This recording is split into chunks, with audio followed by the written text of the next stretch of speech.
Corona JN1 વેરિયન્ટે ભારતમાં ચિંતા વધારી છે। દિન પ્રતિદિન દર્દીઓની સંખ્યામાં વધારો થતાં વહીવટીતંત્ર સાથે આરોગ્ય તંત્ર પણ હરકતમાં આવ્યું છે। મંગળવારે એટલે કે 26મી સુધીમાં દેશમાં JN1ના કોવિડના કુલ 109 દર્દીઓ નોંધાયા છે, જેમાંથી સૌથી વધારે કેસ ગુજરાતમાં છે। 26મી ડિસેમ્બર સુધીમાં ગુજરાતમાં JN1ના કુલ 36 કેસ નોંધાયા છે, જે સમગ્ર દેશમાં સૌથી વધારે છે।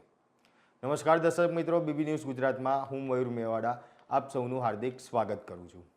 દેશમાં 26મી ડિસેમ્બર સુધીમાં કુલ 109 JN1 કોવિડ વેરિયન્ટના કેસ નોંધાયા છે, જેમાં સૌથી વધુ ગુજરાતમાં 36, કર્ણાટકમાં 34, ગોવામાં 14, મહારાષ્ટ્રમાં 9, કેરળમાં 6, રાજસ્થાનમાં 4, તામિલનાડુમાં 4 અને તેલંગાણામાં 2 કેસ નોંધાયા છે। તાજેતરમાં જ કેરળમાં નવા વેરિયન્ટને કારણે 2 લોકોના મોત થયા છે।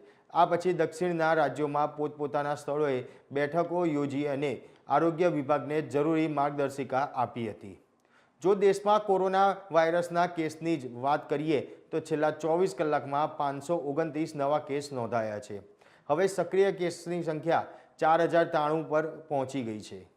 ICMRના ભૂતપૂર્વ ડિરેક્ટર ડોક્ટર સૌમ્યા સ્વામીનાથે નવા પ્રકારને લઈને સાવધાન રહેવા જણાવ્યું છે। તેમણે ન્યૂઝ એજન્સી ANIને કહ્યું કે અમારે ચિંતા કરવાની જરૂર નથી। આ પ્રકાર જોખમી છે કે નહીં તે જાણવા માટે અમારી પાસે JN1 પર કોઈ ડેટા નથી।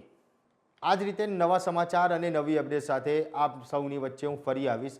ત્યાં સુધી અમારી ચેનલને લાઇક કરો, ફોલો કરો અને YouTube ચેનલ સબસ્ક્રાઇબ કરો। નમસ્કાર।